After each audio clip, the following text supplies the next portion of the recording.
Hello friends, Chris here. Thanks for stopping by the channel. Hope you're having a great day. Today I'm really excited to review my Eureka Apollo 2 tent. Now, unfortunately, at the end of 2024, Eureka went out of business. Not because they made bad products, but their parent company just divested from Eureka. So you can't get these new unless they're still on the shelf. There are some places that still have them in stock. So I would definitely recommend snagging one while you can, new.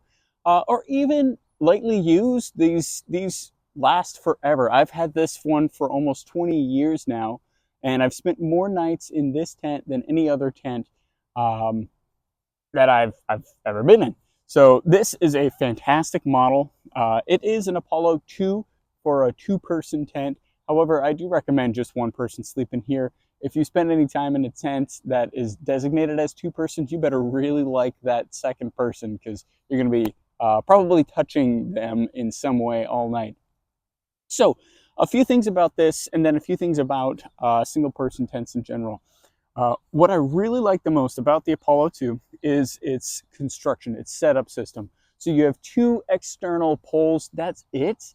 When you lay this flat, you put the poles crosswise and then attach the center, and then it looks like a little teepee, and then you clip the sides from there. You don't have to bother with any of those obnoxious sleeves that help pull the tents up. I can't stand those sleeves, kind of trying to thread it through.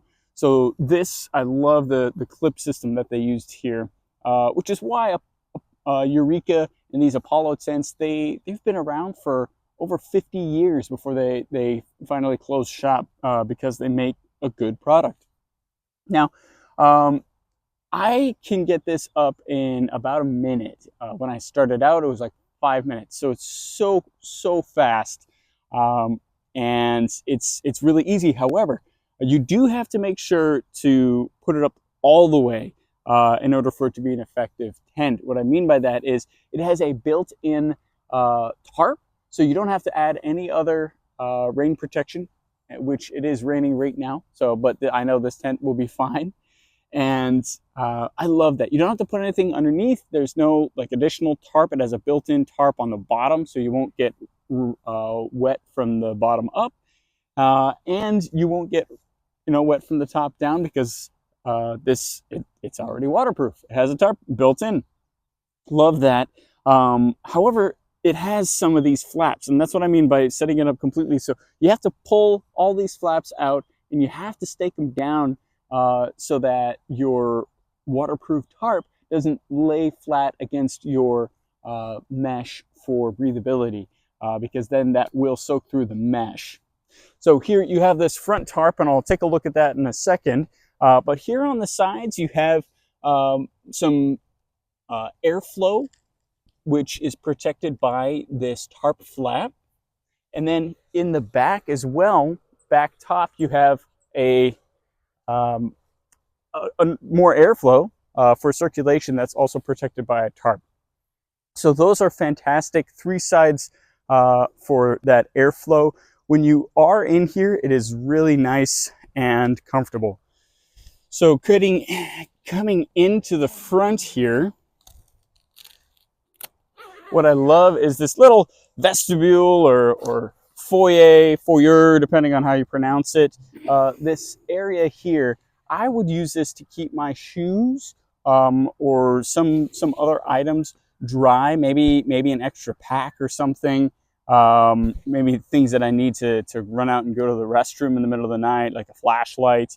But this was fantastic because here it'll stay dry all night, and but you don't have to bring it into your tent to keep it dry.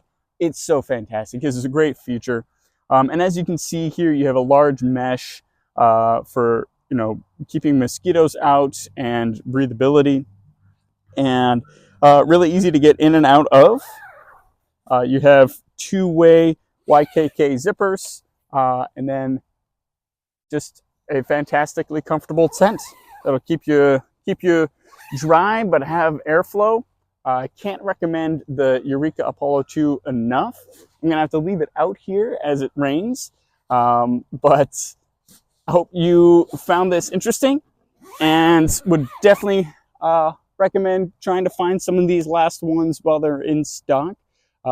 Overall, individual tents, what you really need to look for is simplicity, especially in this setup, because you're likely going to be setting it up by yourself. And simplicity too with the amount of components. So again, I can't emphasize enough how nice it is. You don't have to have any sort of additional rain protection.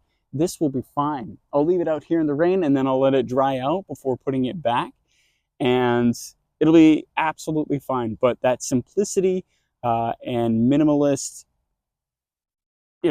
construction is what you're going to be looking for in an individual tent.